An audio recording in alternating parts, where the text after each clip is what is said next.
كانت ريم قاعدة لوحدها في البيت، دخلت تاخد شاور، وزي ما هي متعودة شغلت أغنية قديمة بتحبها على الموبايل وبدأت تغني بصوت عالي. لحد هنا طبيعي جدا. لكن فجأة وهي بتغني سمعت صوت تاني، صوت واحدة ست بتغني معاها نفس الأغنية. معاها؟ يعني في نفس الوقت؟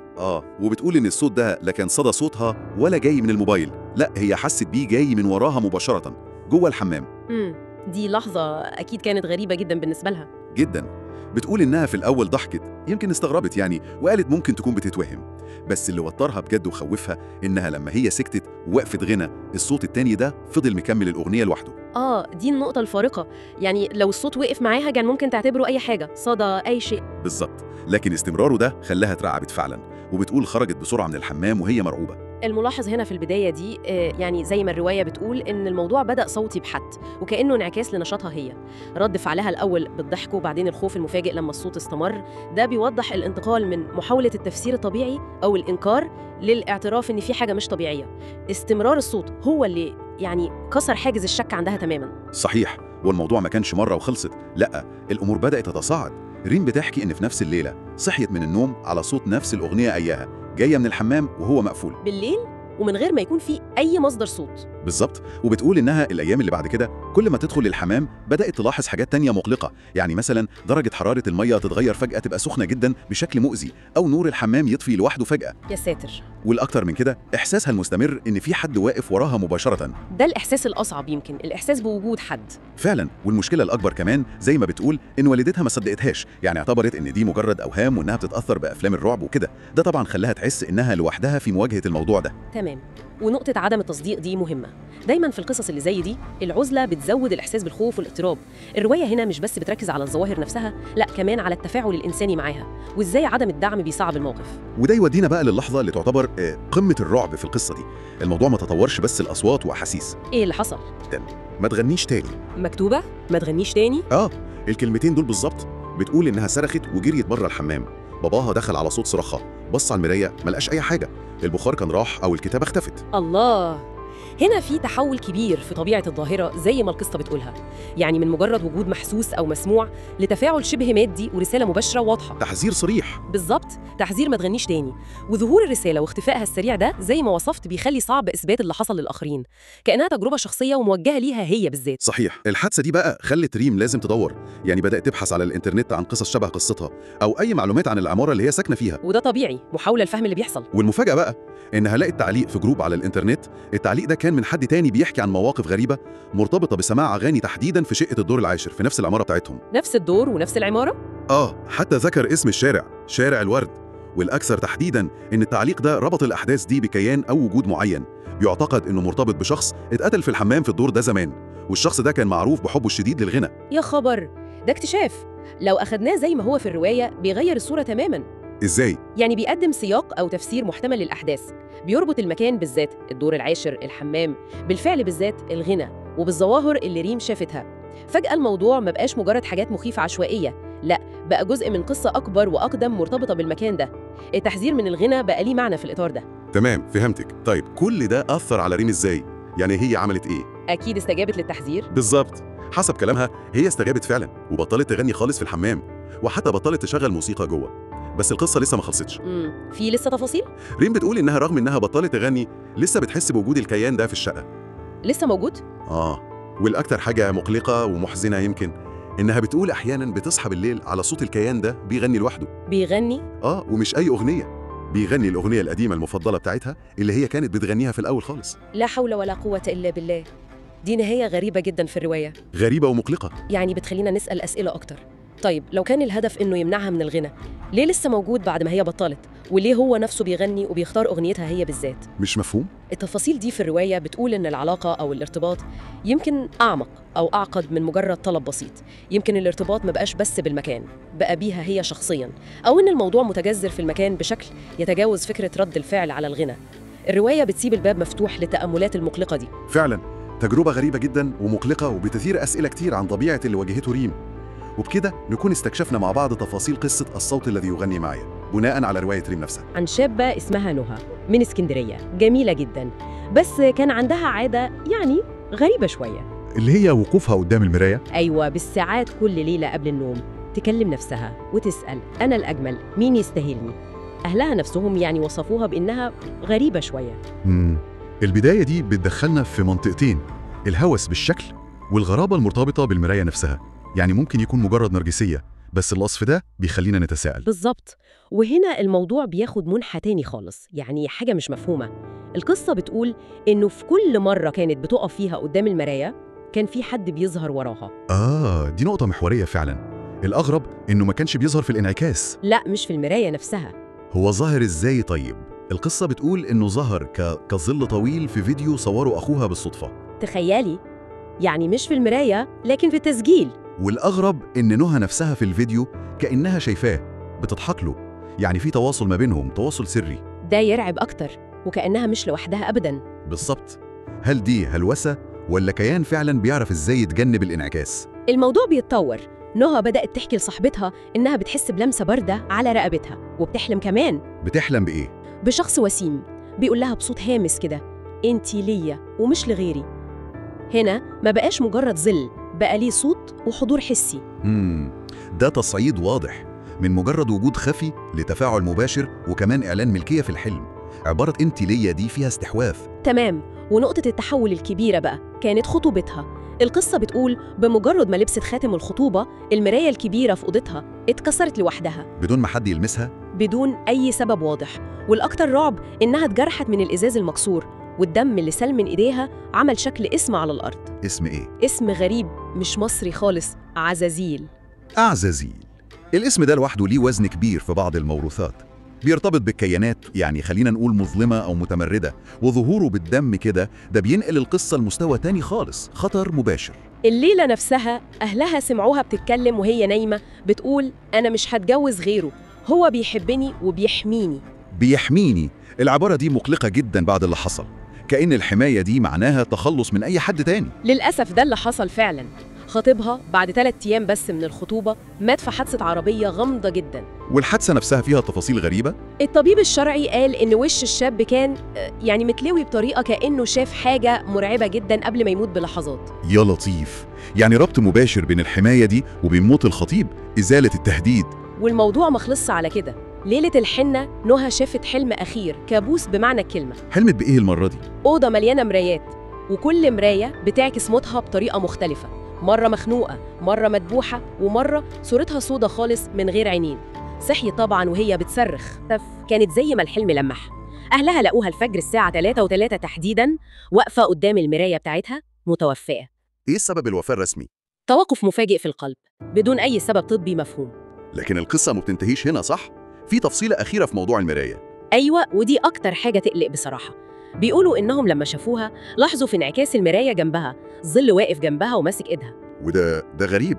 مش إحنا قلنا إن الظل ما كانش بيظهر في المراية؟ بالظبط، عشان كده التفصيلة دي مرعبة أكتر. كأن في لحظة الموت القواعد اتغيرت، بقى مرئي كتأكيد على سيطرته. فعلا، وكأنه بيعلن انتصاره النهائي في العالم اللي هي كانت مهووسة بيه، عالم المرايا. إذن اللي بنشوفه هنا هو مزيج معقد.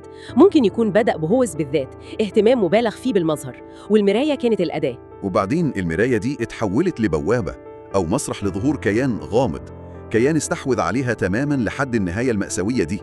صحيح. القصة بتلعب على الخط الرفيع ده بين النفسي والخارق للطبيعة. هل فعلاً الهوس والتركيز الشديد على الذات ممكن يفتح باب لحاجة زي دي؟ هل المراية ممكن تكون أكتر من مجرد سطح عاكس لو بصينا فيها زيادة عن اللزوم؟ أسئلة كتير بتفضل مفتوحة، وده جزء من قوة القصة، إنها ما بتديش إجابات سهلة. ونترك المستمع مع الفكرة دي للتأمل فيها. بعيداً عن قصة نهى وعزازيل بالذات، إيه مدى القوة اللي بنديها للأشياء اللي بنركز عليها قوي في حياتنا؟ سواء كان التركيز ده على صورتنا في المراية، أو على فكرة مسيطرة علينا، أو حتى خوف معين. هل ممكن التركيز المكثف ده بطريقة ما يجذب لينا تأثيرات مش شايفينها، أو يغير واقعنا بطرق يمكن مش متوقعينها؟ سؤال يستحق التفكير. القصة بتبدأ مع أميرة، لسه عروسة جديدة وبتحب العرايس والدباديب من وهي صغيرة. جوزها تامر جاب لها منهم كتير قوي هدية، وهي بقى يعني زينت بيهم شقتها الجديدة. البداية تبدو لطيفة ومبهجة جداً. بالظبط، بس الفرحة دي ما كملتش. أميرة نفسها بتقول بالنص: كنت فاكرة إن الحياة هتبقى كلها ورد، بس الظاهر إني دخلت على كابوس وأنا مش واخدة بالي. مر أسبوع واحد بس وبدأت تسمع صوت ضحك خافت كده بالليل. جاي منين الصوت ده؟ من أوضة الأطفال، الأوضة اللي كانت لسه فاضية ومحدش بيستخدمها. هي طبعا خافت جدا، بس حاولت يعني تتجاهل الموضوع في الأول. وهنا بقى النقطة المهمة، رد فعل الزوج تامر لما حكت له. أميرة بتقول إنه ضحك وقال أكيد صوت جيران، وده يعني تفسير منطقي ممكن أي حد يقوله. منطقي بس هو ما طمنهاش خالص، بالعكس يمكن خلاها تحس إنها لوحدها في مواجهة الخوف ده. أكيد. وبعدين الموضوع اتطور، صح؟ حكاية الموبايل. أيوة، حادثة الموبايل الضايع. أميرة قعدت تدور عليه في كل حتة، ما لقيتوش غير في مكان واحد كانت لسه ما دورتش فيه، أوضة الأطفال دي. يا ساتر. فاستخدمت موبايل تامر عشان ترن عليه، والمفاجأة أميرة بتقول الرنة جت من الأوضة دي بالذات. ودخلت الأوضة؟ دخلت طبعا وقلبها بيدق جامد. لقيت الموبايل فين بقى؟ تحت مخدة صغيرة شايلها عروسة من عرايسها. غريب قوي. الأغرب لسه جاي. فتحت الموبايل ولقت عليه صور وفيديوهات، يعني زي ما هي وصفت، صور للعرايس والدباديب متصورة من زوايا كأن هم اللي ماسكين الموبايل. إيه ده؟ صور للعرايس؟ معقول؟ دي لحظة تحول كبيرة في القصة. الموضوع ما بقاش مجرد أصوات وخلاص، بقى فيه زي دليل مادي كده، حتى لو يبان مستحيل، بس الصور دي بتخلي الرعب حقيقي أكتر. والفيديو اللي فيه الدبدوب الأسود ده. الدبدوب الأسود دي نقطة تانية مرعبة. بتقول لحد ما ظهر دبدوب أسود، أنا أصلاً ما عنديش دبدوب بالشكل ده. يعني دبدوب غريب مش بتاعها أصلاً ظهر في الفيديوهات دي. ده بيضيف عنصر دخيل ومقلق جداً للموضوع كله. والرعب وصل لأقصى درجة لما قررت تمسح الفيديو بتاع الدبدوب ده بالذات. أول ما مسحته اكتشفت إن كل الصور والفيديوهات التانية اتمسحت هي كمان. هي متأكدة وبتقول أنا متأكدة إني مسحت فيديو واحد بس. الاختفاء ده سواء بقى كان عطل فني ولا حاجة تانية، في ظل خوفها ده أكيد فسرته على إنه دليل تاني إن في حاجة مش طبيعية بتحصل. بالظبط كده. عشان كده ما عرفتش تستنى، راحت مجمعة كل العرايس والدباديب دي فوراً، حطتهم في كيس زبالة أسود كبير وطلبت من تامر يرميه الصبح بدري. تتخلص منهم يعني. رد فعل مفهوم بعد كل ده، بس هل ده حل المشكلة؟ وهو ده السؤال. تاني يوم الصبح الكيس الأسود ما كانش موجود، فلما سألت تامر هو رماه ولا لأ، أنكر تماماً، قالها بالنص. سألت تامر قال إنه ما رماهوش أصلاً. إزاي يعني؟ الكيس راح فين؟ هل هو رماه ونسي ولا في حاجة تانية؟ محدش عارف، بس الغريب إنه بعد اختفاء الكيس ده صوت الضحك اللي كان بيجي من أوضة الأطفال وقف. الحمد لله، أخيراً هدوء. لا، ما هو الهدوء ما كملش برضه. بدأت تسمع نفس الضحك الخافي التاني، بس المرة دي مش من أوضة الأطفال. الصوت كان جاي من الصالة ومن ناحية الحيطة اللي بين شقتها وشقة الجارة. يا خبر، يعني صوت اتنقل؟ زي ما يكون كده. وهنا بقى نيجي للحظة الصدمة بجد في القصة. بالصدفة أميرة راحت تزور جارتها دي لأول مرة، وأول ما دخلت شقتها شاهدهم. بتقول نفس الدباديب اللي رمتهم كانوا عندها، ومن ضمنهم الدبدوب الأسود. إيه؟ نفس العرايس والدباديب كلهم، حتى الدبدوب الأسود الغامض، موجودين عند الجارة؟ بالظبط نفسهم. ده موقف صعب جدا لأميرة. يعني هي دلوقتي في حيرة وخوف، وحاسة يمكن بالمسؤولية تجاه جارتها دي. هي عارفة حاجة ممكن تكون خطيرة عن الحاجات دي، وهي بتسأل في شهادتها أقولها ولا سيبها تكتشف بنفسها، ولو حصل لها حاجة أنا هبقى السبب. ده صراع نفسي كبير، تحذرها ولا تخاف متسبقهاش أو تتورط أكتر. وهو ده السؤال الأكبر اللي القصة دي بتسيبه لنا نفكر فيه. يعني لحد إمتى ممكن نعتبر سلسلة أحداث غريبة زي دي مجرد صدف ملهاش تفسير، وإمتى نبتدي نفكر إنها ممكن تكون إشارة لحاجة تانية، حاجة أكبر من تفسيراتنا العادية؟ والأهم، إيه المسؤولية اللي بنحس بيها تجاه غيرنا لما بنشوف أمور مقلقة وغامضة زي دي ممكن تأثر عليهم؟ سؤال مفتوح للتفكير. أهلاً ومرحباً بالجميع. اليوم رح نحكي عن قصص اختفاء من أغرب ما يمكن، فعلاً محيرة. استندنا على ملف جمعناه اسمه ألغاز الاختفاء الغامضة. بدنا نحاول يعني نفهم شوي من هالغموض اللي تركتها القضايا وراها. نبدأ بأول قصة، وهي يعني عجيبة فعلاً. قصة ريتا وولفنسون، ست كبيرة بالعمر، تقريباً فاقدة بصرها، عاشت لحالها منعزلة تماماً 20 سنة كاملة، بعد ما ابنها لويس اختفى فجأة. اختفى بدون أثر. بالضبط. لحد ما بيوم وهي لحالها وقعت وانكسر وركها، فاضطرت بعد كل هالسنين تتصل بأخوها جوزيف اللي كانت مقاطعته سنين طويلة. هون النقطة المحورية، حالة ريتا النفسية، يعني العزلة اللي فرضتها على حالها 20 سنة، كأنها بتبني جدار بينها وبين العالم وبين ألمها. صحيح. ولولا هاللحظة، لحظة الضعف الجسدي يلي أجبرتها تطلب مساعدة، يمكن كانت يعني ماتت لحالها وما حدا عارف عنها شيء. هالشي بيورجينا قديش غريزة البقاء قوية. بس الصدمة الحقيقية كانت لسه جاية لما راحت زوجة جوزيف عشان تجيب أغراض لريتا من بيتها القديم. لقت البيت بحالة فوضى مرعبة، يعني كراكيب بكل مكان. 20 سنة من الإهمال يمكن. تخيلي. وبغرفة نوم الطابق الثاني بين كل هالفوضى لقت شيء مريع، هيكل عظمي. يا لطيف. والأصعب من هيك، بعد الفحص طلع هذا الهيكل العظمي هو ابنها لويس. لويس يعني ما اختفى؟ أبداً، طلع إنه لويس توفى بغرفته هاي قبل 20 سنة، وريتا الأم عاشت معه مع جثته بنفس البيت كل هالوقت، ومقنعة حالها إنه هو تركها وراح هجرها. كيف ممكن العقل يوصل لهون؟ شوفي، هاي حالة يعني مثال صارخ على قوة الإنكار الدفاعي.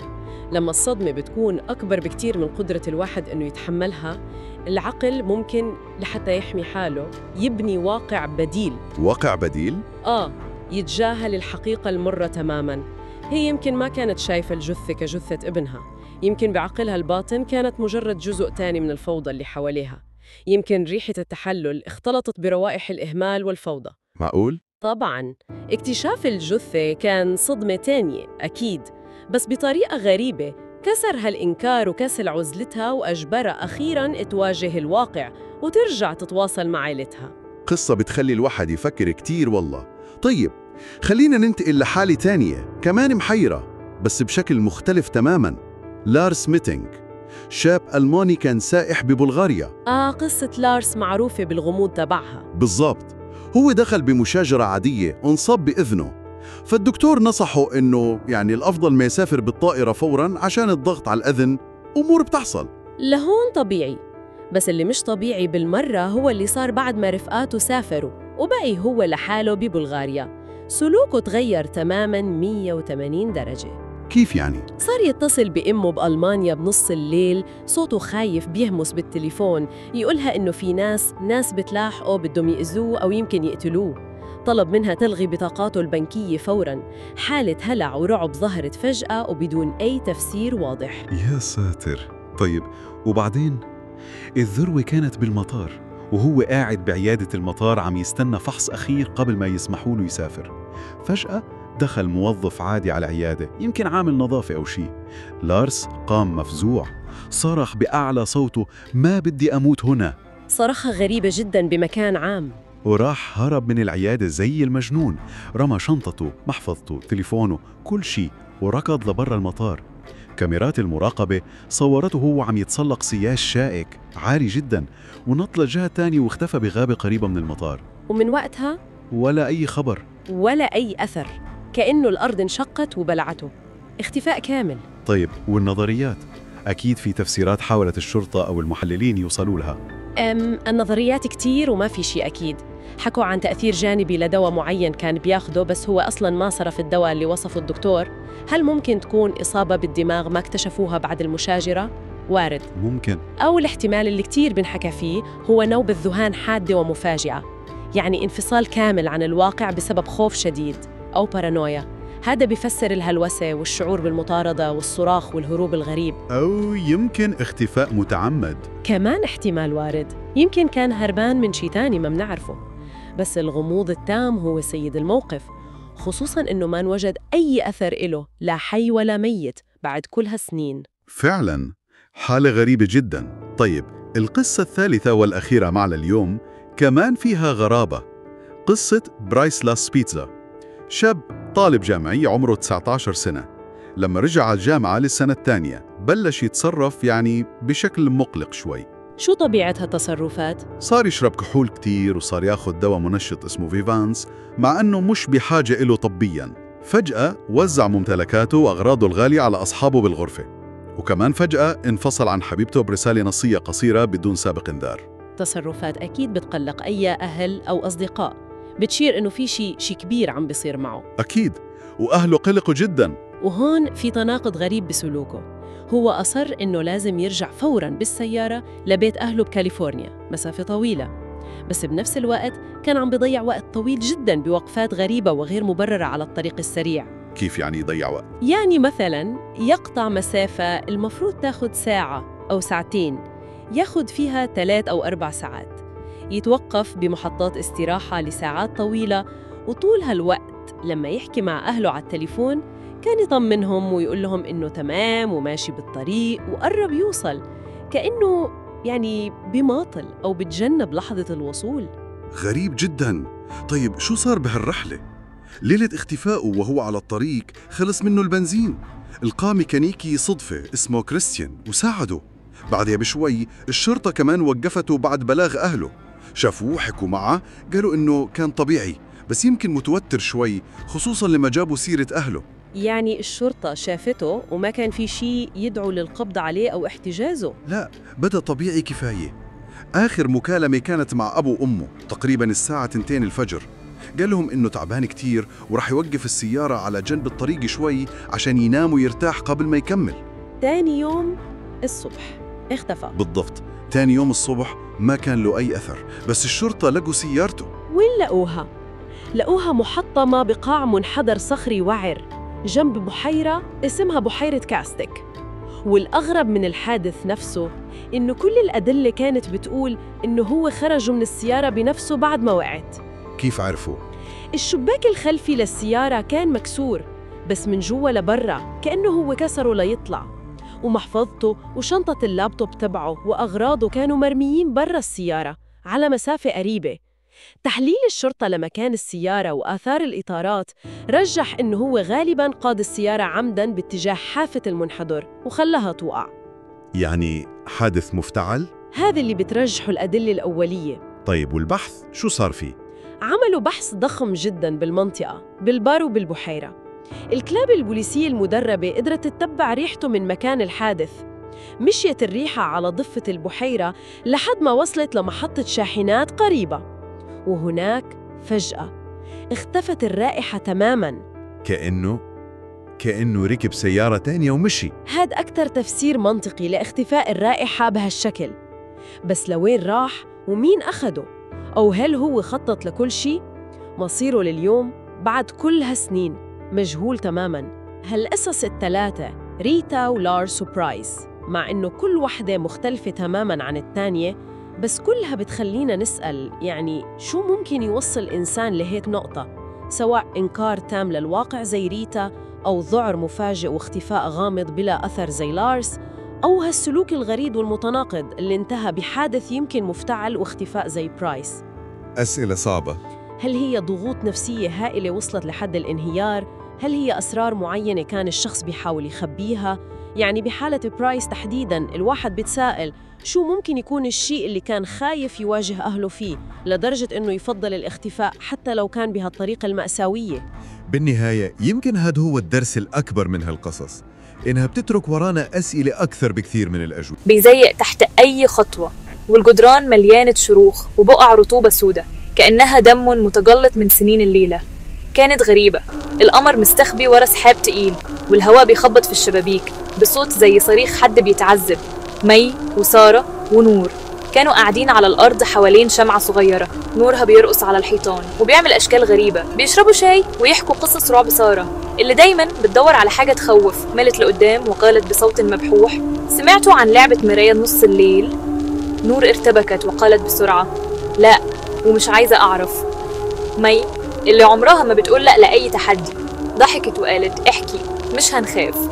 سارة قربت أكتر، صوتها بقى أوطى وكأنها خايفة إن حد غيرهم يسمع. لو وقفتي قدام المراية الساعة 12 بالليل ومعاكي شمعة وقلتي اسمك 3 مرات مش هتشوفي نفسك، هتشوفي اللي بيراقبك من جوه. الميعاد قرب والساعة في الحيطة ضربت 12. الجو برد لدرجة إن إيديهم بتترجف وأنفاسهم بقت بخار في الهوا. المراية واقفة في نص الحيطة، إطارها الخشب متشقق والزجاج معتم وكأنه اتلوث بحاجة مش طبيعية. مي وقفت قدامها مسكت الشمعة وبدأت تقول: مي مي مي. الزجاج بدأ يتموج كأنه مية راكدة، والشمعة في إيدها بترقص بهستيريا. وفي المراية ظهر ظل طويل بيطول لحد ما بقى أطول منها أضعاف. وش مي في المراية اتغير، بقى مبتسم ابتسامة مش بشرية. شفايفها اتفتحت لدرجة إن جلد خدودها اتشقق، وأسنان طويلة وصفراء ظهرت، ولسانها بيخرج ويتحرك كأنه بيشم الهواء. عينيها اتغرقت في سواد قاتل من غير أي بياض. فجأة إيد شحبة طلعت من جوه الزجاج، صوابعها طويلة وأظافرها سوداء ومتقشرة. مسكت مقص مي بقوة لدرجة إن العروق نفرت وجلدها بدأ يتحول للون أزرق. مي حاولت تصرخ لكن صوتها اتحشر في حلقها، وكل اللي طلع كان صوت خربشة مكتوم في ثانية. انسحبت لجوه المراية بعنف، والشمعة وقعت على الأرض وطفت، والأوضة غرقت في ظلمة خانقة. صار ولعت، لكن اللي شافه مي واقفة نص الشاشة